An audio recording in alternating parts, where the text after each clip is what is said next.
Hello! My name is Liberty. Welcome back to my channel. If you don't know me, I am a graduate student from the United States. I'm from Los Angeles, California, and I live in Japan currently. I am making this video because I have been here for a year now, and so I wanted to sit down and kind of chat with you and share some of my thoughts about, what's kind of been going on in the last year, how I feel about everything, how I'm adjusting to being here. And at the end, I'll be answering some of your questions. It'll probably be more questions than like me just talking, because I'm gonna be honest, I don't have that many notes. But yeah. So to get started, how did I end up coming to Japan? So like I said, I'm a grad student. I graduated from Loyola Marymount University from their film school with a degree in animation.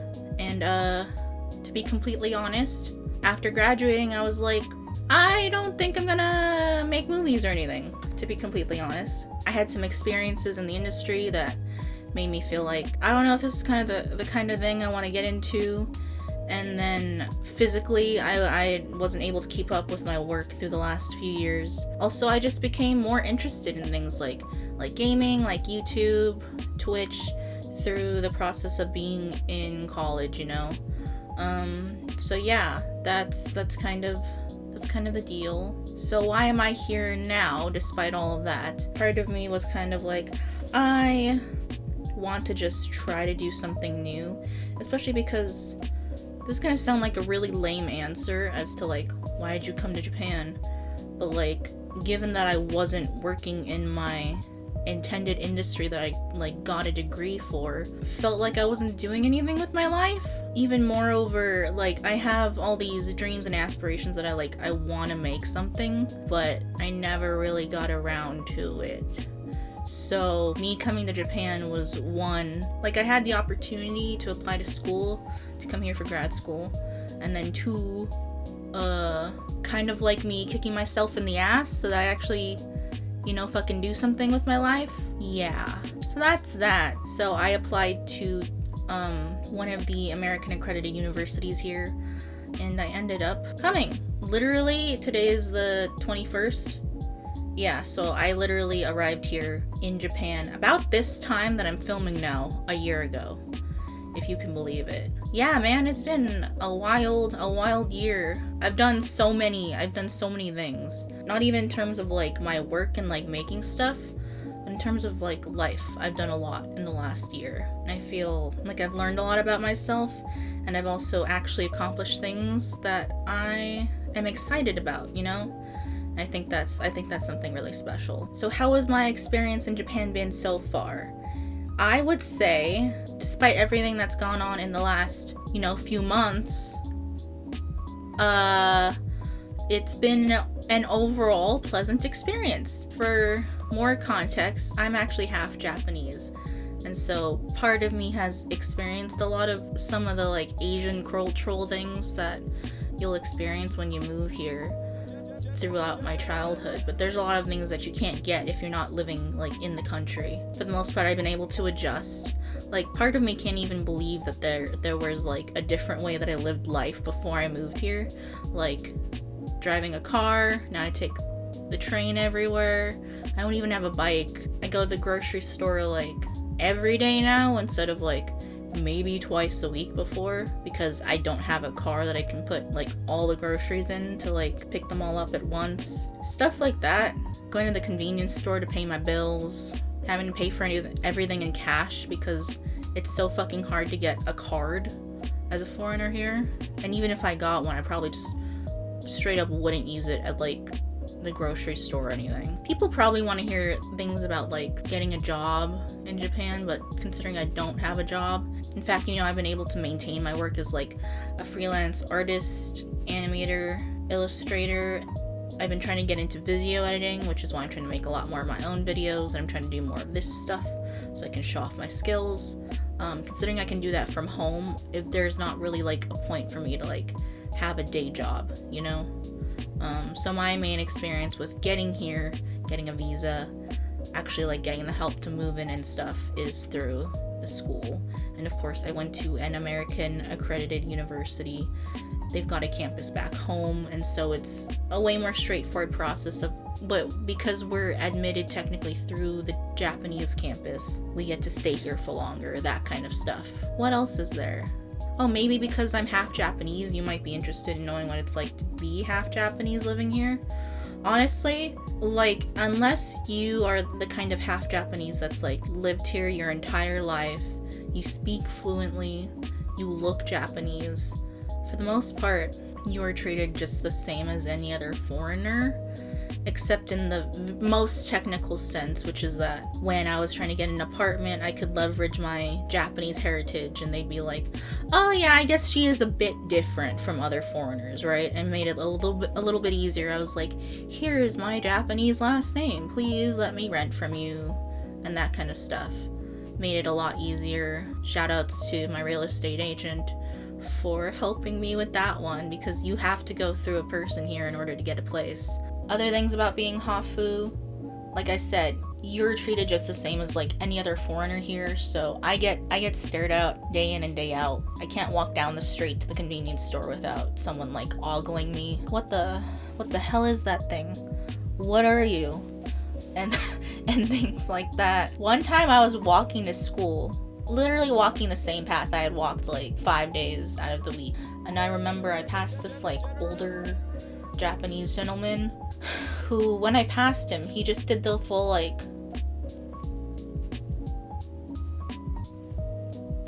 the whole way, and I look back at him and I'm like, what the fuck are you staring at? It was fully like a, what the hell is that thing when you look at me? Yeah, I get the thing a lot where people like try to guess because I look vaguely Asian, so they think I'm like one of the other kinds of Asians, and I'm like, no, I'm half Japanese. Like, they usually think I'm Chinese because I'm fat, or Korean because of my interests, but no. I have to say though, I don't feel like as explicitly discriminated against as some of the other races, especially other East Asian races or the other Southeast Asian races, or even the Middle Asian races, you know, or anyone else from anywhere else in the world. If you're like vaguely tan, that kind of scares them. I'm pretty dark for a Japanese person, so the fact that I speak English, of course, is also a big plus because that's inherently less scary to them. They prefer the English-speaking countries. Shit like that, you know? I don't want to make Japan sound bad. That's basically been my experience so far, which is overall positive. Most of the things here are like so much better, like national health care. Ugh. Especially because I am a super hypochondriac. When I touched down, I was like, man, I don't feel good. I've been to the doctor a bunch of times since coming here. In fact, I just went to the dentist this week. It was great. It was an absolute, like, lovely experience. I would not trade this for anything, which is why I'm thinking about living here a little bit longer past my 2 years I was going to be in school. I think that's the most incredible thing, is, like, the convenience of the entire country. It's just great. Like, there's nothing else to say about it. It's just top tier. Things that aren't great. Stuff's a little expensive, especially because I'm having to go to, like, high-end brands to get, like, proper sized clothing, makeup in my skin tone, that kind of stuff. Yeah, not great. Snacks are expensive. You can't get fruit.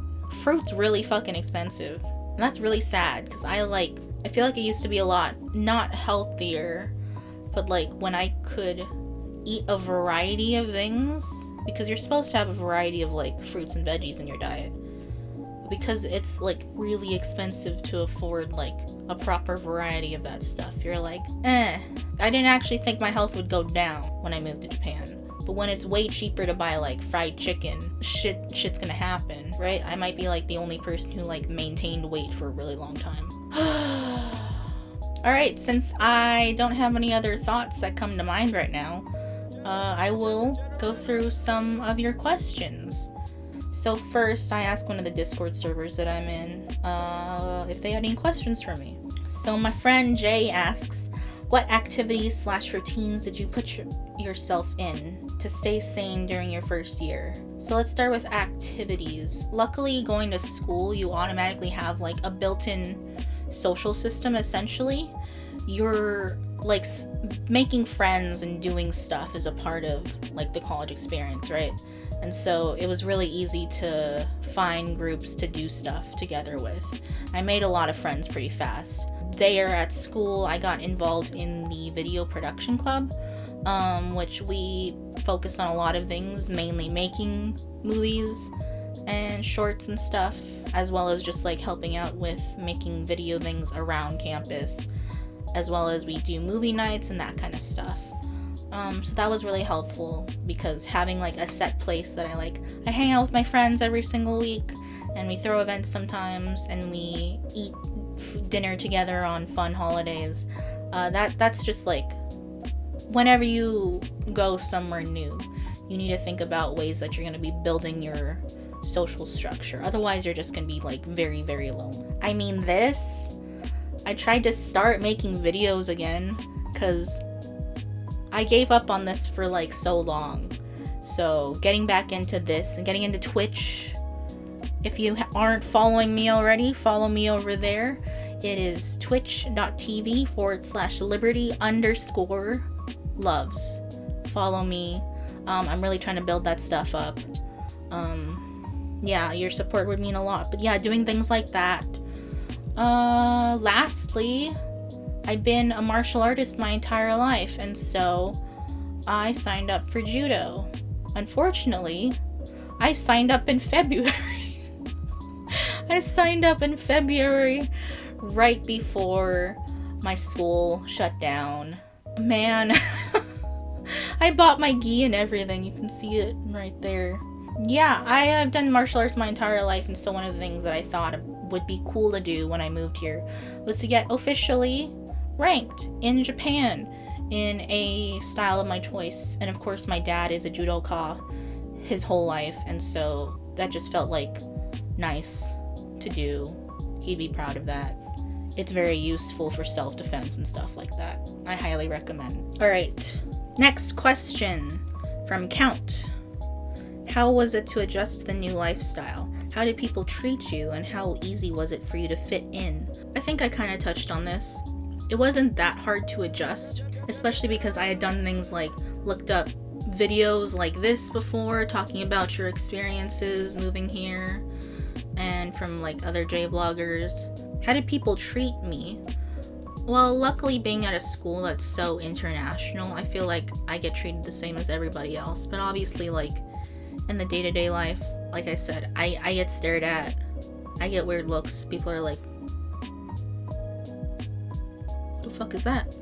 And stuff like that. But I don't, like, necessarily feel singled out. It's never, like, I've never been denied, like, service or anything for being foreign.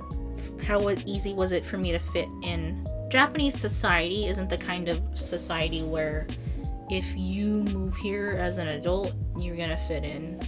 Like, that's just the short end of it. Because even Japanese people who, like, are a little bit different, who talk different, dress differently, maybe they studied abroad for a couple years themselves, so they're a little more liberal. Even Japanese people who are just a little bit different aren't really accepted in Japanese society.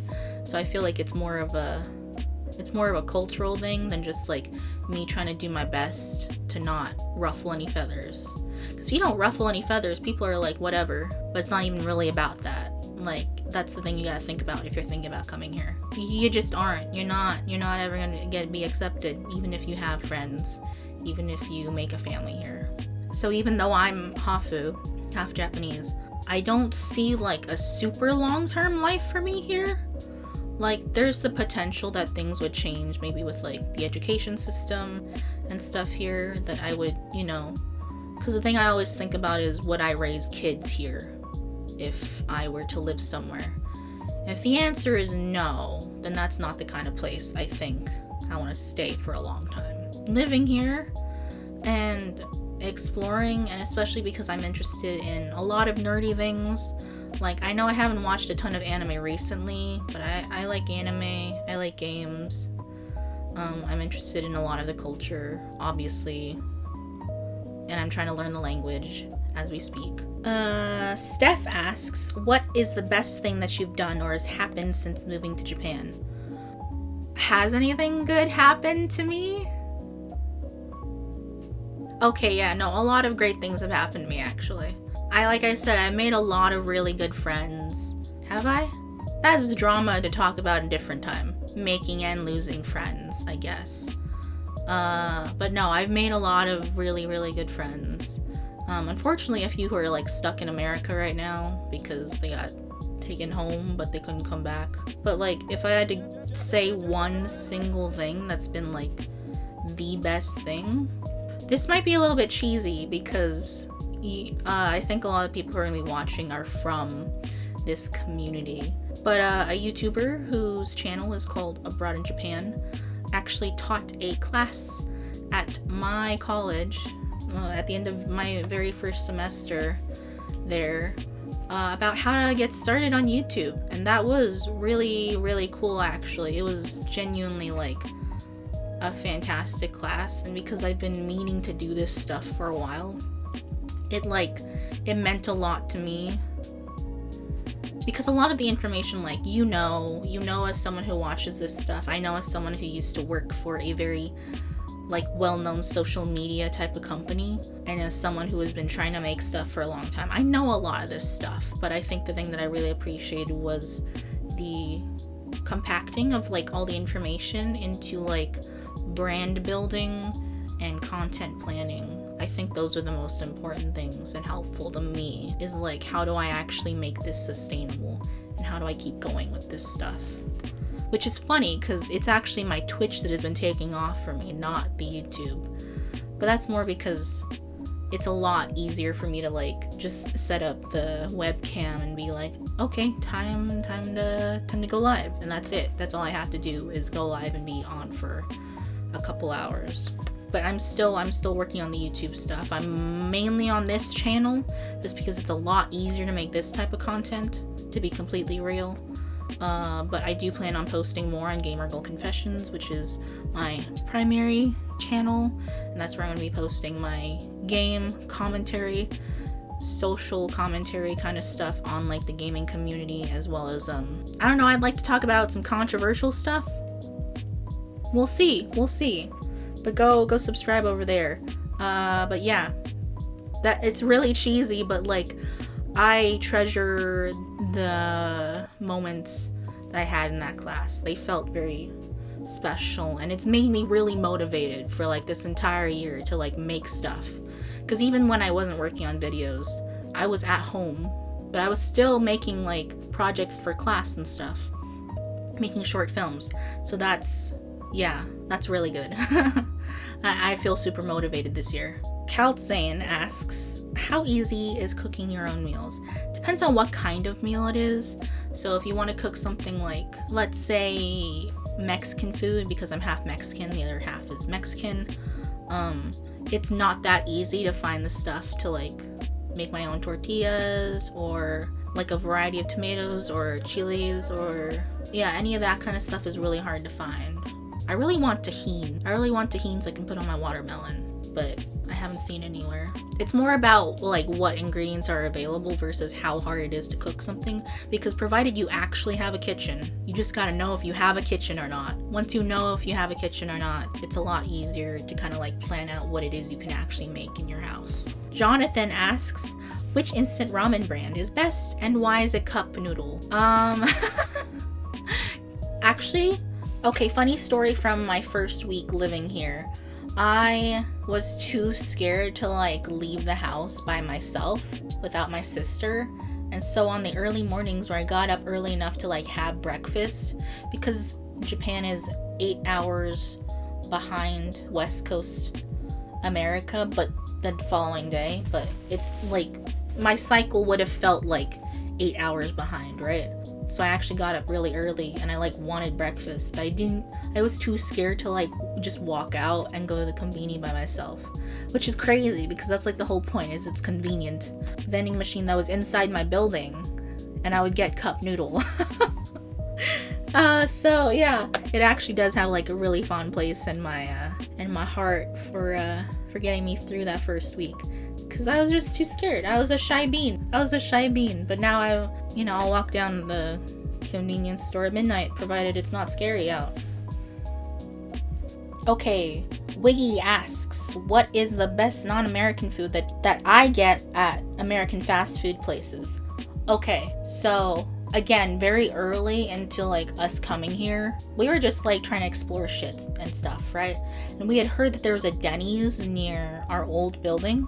Yeah, in like the first few weeks, we decided we were gonna walk down the street to a Denny's. But yeah, in our first few weeks, we straight up went to a Denny's here.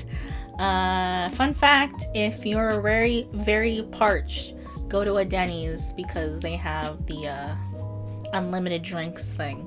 And just sit there for a couple hours while nursing your food. That's the way to do it. I actually ended up not getting any American food. I ended up getting, what's it called? Okay, I ended up getting, don ramen, which is a little bit different than just like don noodles, but it's a spicy noodle with like a fat based broth, and it came in like a set with like a little salad and like gyoza on the side, and that was really good. It was a great meal. That was very good. I still remember that one to this day. And last but not least, I have one question off of Twitter, which is from Aliv, and it says, how many times have you been nihongo jozu? The short answer is too many times. Alright, so funny story. I recently signed up for Bumble. I won't get into that now, but I was on there the other day and I was chatting with a Japanese person, and I had said I'm only still learning Japanese. Yeah, I got nihongo jozu on Bumble, so that's chill. Another one that happened just a couple weeks ago was I was at the Too Faced pop-up in Shibuya, Too Faced being a makeup company from America, so I was hoping I could get some of the same stuff, and sure enough that they had all the like normal things that I was used to, because I used to work at Sephora, and I was chatting with the girl, and it's only because like I know makeup and I am familiar with the brand that I was able to like talk so much. I was talking about like, oh, she was like, oh, why are you here? And I'm like, oh, I'm a grad student and all that stuff, and she also nihongo jozu'd me, and I'm like, why? I am not good at Japanese. That is the entire fucking point. But I guess they're just so used to, or the perception is that foreigners don't learn Japanese to a fluency level, and so anything at all is like, even though I've been at like that level of Japanese for years. But yeah, anyway, that's all I have for you today. That's all the questions. I can't think of anything I left out. If you want to know, yeah, I really miss home right now. The last few months, in terms of living here, haven't been the best. They basically been the same as like I could have been living anywhere and lived like this, trapped in my house. But you know what? If I had to be anywhere, I guess hanging out in a foreign country isn't so bad. It's been fine. At least food never ran out or anything. I didn't run out of toilet paper in March. I was fine. I guess that's it. Thank you guys so much for watching. Make sure you subscribe, hit the thumbs up button, leave a comment down below if you have any other questions, and I might actually respond to you. In fact, I probably will. Yeah, if you want to see more from me, I have a second channel, which is going to be Gamer Girl Confessions, and if you want to catch me live at any point, and you like games, I play over on Twitch, twitch.tv/liberty_loves. I'm really trying to build that up right now, so I'd appreciate the support. But yeah, thank you so much for hanging out. I will see you in the next one. Don't forget to floss.